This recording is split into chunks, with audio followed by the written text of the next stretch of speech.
All right, so I'm going to share from Acts chapter 6 right now.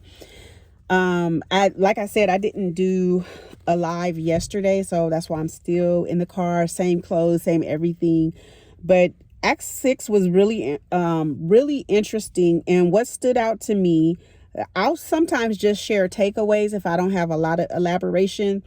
But my takeaway from here was in verses 2 through 4, which says, "So the 12 summoned all the disciples and said, 'It is unacceptable for us to neglect the word of God in order to wait on tables.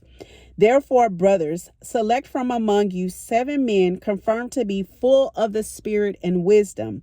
We will appoint this responsibility to them and will devote ourselves to prayer and the ministry of the word.'"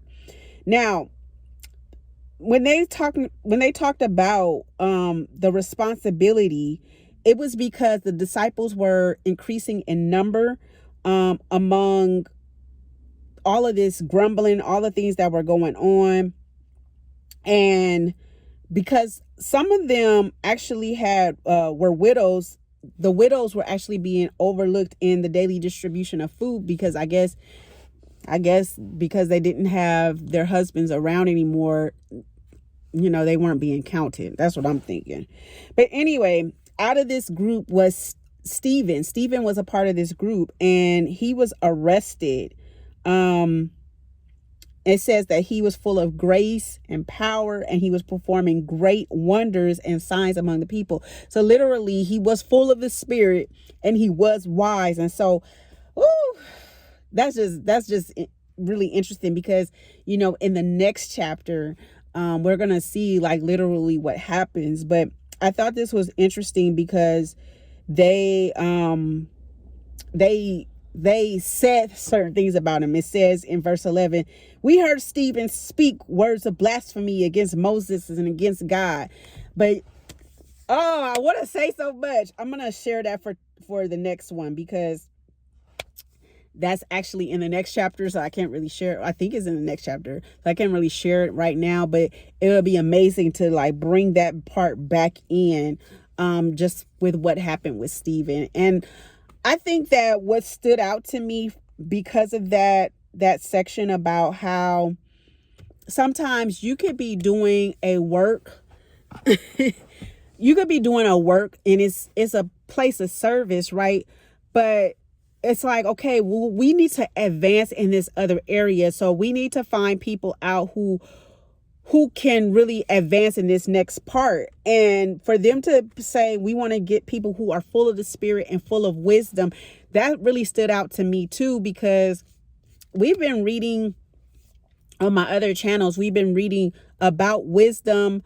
If you've seen even my Create Order with Your Words Daily podcast, I'm actually in the process of moving stuff over to another YouTube channel for that, because we literally look at wisdom daily. And I also don't want it to change the algorithm, because the algorithm picks certain stuff up. And because it's so centered on wisdom and making decisions, I want that to have its own space. But also on Read the Bible with Me at the Renewal Well, we literally read wisdom chapters every single day in Wisdom Daily Meditation. And so when we feel our bodies, when we feel our minds, our brain is part of our body, right? When we feel our minds, which our mind literally directs what goes on in our brain. This is like a whole thing, like from science. Whatever your mind tells yourself to do, it literally starts going inside of your brain. And so when you take wisdom of the Bible, and your mind begins to tell your brain that, your brain now functions in a place to make decisions about what you will do moving forward. You're going to take action based on what your mind now has told your brain to do. But when your mind is not being nourished with the good food of the good word, then you are not taking those steps to really truly renew what your brain is taking in. And so you can't take forward steps. That's why you see yourself going through cycles over and over again, because your mind has told your brain something that was from the past. Instead of your mind telling you what wisdom says, you are going by things that you learned in error because of what something, I'm not even saying it's like it was demonic, but it was something against the will of God that doesn't serve your future. And so you have to be able to take those thoughts captive so that you can move forward. But how do you do that? You have to nourish your mind with the word of God.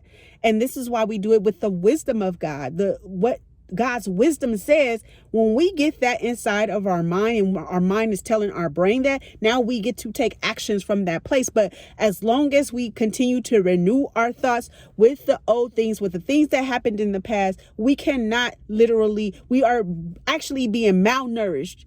It's malnourishment when we don't do that. So I just wanted to share that in this instant, and I don't know how it came from that, but I believe that it is a good thing for us to really truly think about and move forward. And so God bless you, and thank you for listening.